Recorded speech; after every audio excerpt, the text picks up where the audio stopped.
안녕하세요. 음악가가 되고 싶은 AI 에듀테크 연수를 맡은 금마초 교사 공민수입니다. 초등 음악 수업에서는 작곡 활동이 2마디 또는 4마디 개사하기, 그리고 4마디나 8마디의 음표 그려넣기, 그리고 배운 동요 뒤에 어울리는 리듬 만들기, 이렇게 다양한 활동들을 합니다. 하지만 멜로디를 만들어내고 실제로 곡을 만드는 작곡 수업은 교사들에게 정말 쉽지 않은 수업이에요. 왜냐하면 교사도 작곡의 경험이 별로 없기 때문입니다. 선생님들, 저희가 실제로 해보지 않은 경험이나 그 경험이 좀 적은 부분들은 가르치기 힘들잖아요. 그리고 우리가 아는 이런 음악 활동은 크게 작곡, 연주, 감상, 이렇게 3가지로 이루어져 있다고 합니다. 그 중에 작곡은 가장 근원적인 활동인 거죠. 작곡가, 즉 그 음악을 만드는 사람의 생각과 감정을 노랫말로 표현하면 작사라고 하고, 그 생각과 감정을 음으로 표현하면 작곡인 거죠. 자, 이제 작곡의 개념과 편곡의 개념을 또 이해하시면 또 이 수업을 하실 때 조금 더 수월하실 것 같아요. 작곡은요, 멜로디를 만들어내는 것입니다. 저희 음악 수업에서는 가락짓기라고 하죠. 하나의 음들을 서로 이어지듯이 저희 오선보 위에 음들을 하나씩 찍어내잖아요. 그러면 그 음들이 서로 이어지는 그 가락, 그 멜로디를 만드는 거를 작곡이라 하고요. 그 작곡에 어떻게 화성을 쌓느냐에 따라서 장르가 변한다고 합니다. 내가 똑같은 멜로디라도 어떤 화성을 쌓고 어떤 리듬으로 바꾸고 어떤 악기로 편성할지에 따라서 동요가 될지 트로트가 될지 클래식이 될지가 결정이 되는 거죠. 그래서 한마디로 하면은 편곡은 장르를 결정하게 된다, 이렇게 이해하시면 될 것 같습니다. 자, 지금부터 제가 이제 이 두들바흐를 왜 선생님들 수업에 소개를 해드리는지 이유가 나옵니다. 저희가 이렇게 좀 뭔가 작곡이나 편곡이나 아니면 뭐 작사라든지 이런 음악 활동을 하는 거는 창의적인 부분이기 때문에 경험이 적은 선생님들께서 수업을 이끌어 가기가 굉장히 쉽지 않은 거죠. 그래서 선생님도 쉽지 않은데 우리 애들은 어떨까요? 더 어렵겠죠. 네. 해본 적이 없으니까요. 그런데 어떤 유명한 작곡가가 허밍으로, 콧노래로 작곡을 한 적이 있다고 해요. 그만큼 작곡은 어떻게 보면 쉬울 수도 있거든요. 그런 작은 성공 경험을 갖도록 우리 아이들에게 주려고 제가 인공지능이 접목된 에듀테크를 선생님들께 소개시켜 드리려고 합니다. 그게 바로 두들바흐라는 인공지능인데요. 제가 그래서 간단한 두들바흐의 인공지능에 대해서 설명을 좀 드리겠습니다. 물론 그 인공지능을 제대로 공부하려면 간단하진 않지만 저희는 간단하게 쓸 거니까요. 자, 이 인공지능은 그 음악의 아버지 바흐, 그 바흐의 306편의 작품을 공부했다고 해요. 그래서 너무 많이 공부해가지고 바흐 음악 스타일을 아는 거죠. 쉽게 말해서 패턴을 인식을 한 겁니다. 그래서 어떤 식으로든 멜로디를 넣으면 바흐 스타일로 바꾸는 거예요. 그래서 공부한 모습을 조금 살펴보면 바흐의 각 작품들을 잘게 쪼갰습니다. 그리고 그 쪼갠 것들을 가지고 일부를 삭제를 해요. 무작위로. 그리고 그것을 다시 복원시키는 훈련을 하는 겁니다. 물론 어떨 때는 성공할 때도 있고 어떨 때는 실패할 때도 있고. 근데 그런 복원하는 트레이닝을 시키니까 사용자가 어떤 멜로디를 넣든지 간에 그와 닮은 바흐의 그 쪼개진 부분들을 찾아서 바흐 스타일로 편곡을 하는 거죠. 제가 아까 편곡의 개념 말씀드렸죠. 그냥 멜로디를 바꿔서 편곡을 하는 게 아니라 갖추어진 멜로디에 어떤 화성을 쌓느냐, 멜로디를 소프라노라고 치면 알토, 테너, 베이스 요 나머지 세 성부를 채움으로써 바흐 스타일의 음악으로 다시 만드는 겁니다. 자, 조금 이해가 되셨나요? 자, 이러한 인공지능 에듀테크 두들 바흐를 가져와서 학생들에게 작곡에 대한 경험을 좀 쌓게 하고 싶었어요. 작지만 좀 성공적인 경험이요. 물론 이제 그 영역이 장르가 클래식이기 때문에 좁아질 수는 있지만 어떤 작곡을 해냈다는 그 경험이 굉장히 중요한 거잖아요.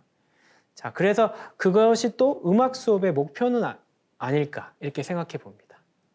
자, 일상에서 손쉽게 하는 허밍으로 멜로디를 적어서 작곡하는 작곡가처럼 인공지능 에듀테크의 도움을 받으면 어렵게만 느껴지는 또는 일상과는 동떨어진 전문가의 영역처럼 느껴지는 그런 클래식도 충분히 작곡할 수 있는 겁니다. 정말 그런 건지 저희 학생들의 작품을 함께 살펴보시겠습니다. 공센반 자랑 타임입니다. 네. 일단 요 전체적인 흐름을 좀 이해하시면 학생들과 함께 활동하시는 데 도움이 되실 것 같은데요. 일단은 제가 이제 작곡의 시작은 모방이라는 말이 있더라고요. 그래서 우리 학생들한테 가장 익숙한 노래가 뭘까?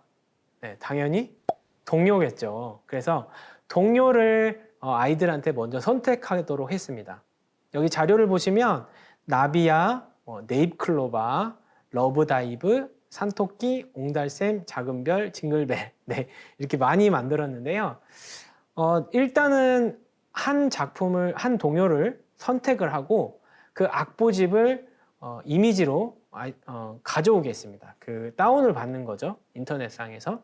그래서 그 악보에 있는 그 음표를 보고 두 마디씩 끊습니다. 이게 4분의 4박자 기준이긴 한데요.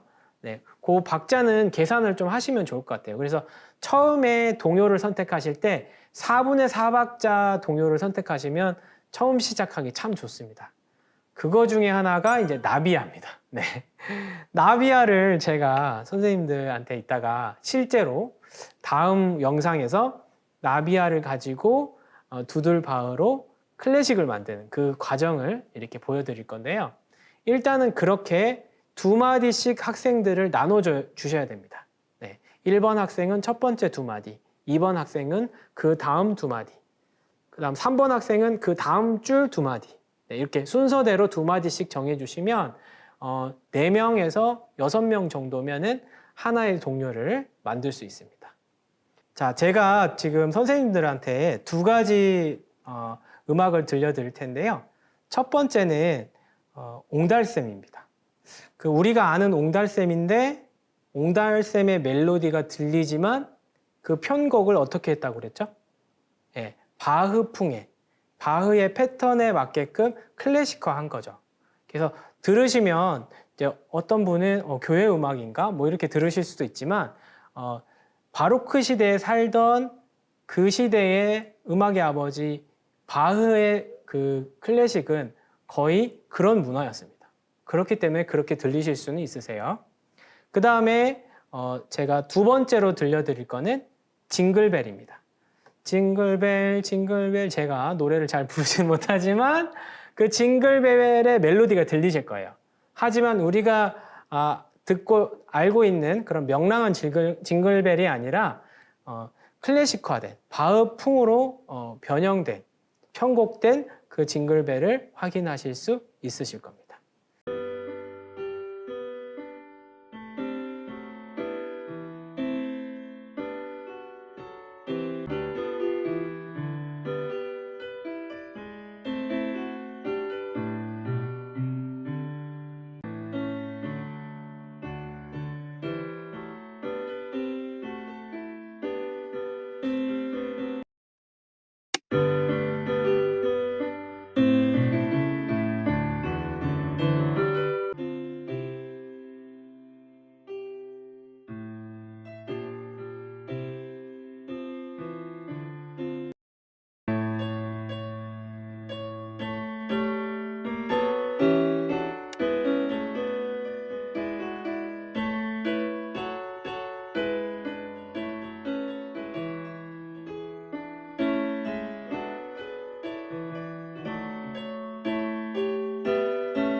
자, 지금 선생님 학생들이 만든 작품을 보셨는데요.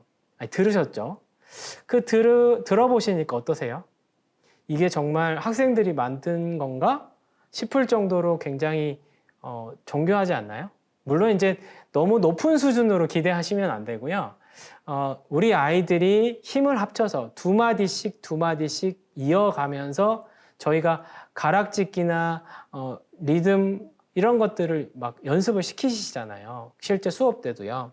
그런데 학생들이 만든 이 두 마디의 음들을 서로 이어 붙이니까 하나의 곡이 완성이 됐잖아요. 이런 성공 경험은 굉장히 의미 있다고 생각하거든요. 이걸 더 나아가서 짝과 함께 작곡하기도 있습니다. 여러 사람이 아니라 짝과 함께 번갈아 가면서 네 마디씩 한다든지 아니면 두 마디를 번갈아 가면서 한다든지 그리고 한 번 더 나아가면 원래의 동요가 아니라 좀 더 변형해서 두 마디 중에 한 마디 정도는 내가 원하는 음으로 바꿔서 그렇게 인공지능에게 화음을 넣게 해보시면요. 전체적으로 큰 무리 없이 하나의 곡이 완성되는 걸 확인하실 수 있으실 겁니다. 자, 제가 여러 가지 아이디어를 같이 공유해 드렸는데요. 일단은 선생님들 한번 해보시기를 권유드립니다. 그러려면 이제 다음 영상에 나오는 두들바흐의 사용 방법을 선생님들과 공부를 해야겠죠? 근데 사실 두들바흐를 그냥 사용하는 건 아주 쉽기 때문에 그것만으로 영상을 만들진 않았고요. 그 소리를 녹음하고 저장하고 이어 붙이는 사이트까지 제가 소개해 드릴 거예요. 그래서 뭔가 소리 편집을 하고 영상 편집을 해야 될 것 같다. 너무 어려울 것 같다. 이렇게 생각하지 마시고요. 제가 아주 쉽고 간단한 방법들을 회원 가입 없이 할 수 있는 방법을 알려드리겠습니다. 감사합니다.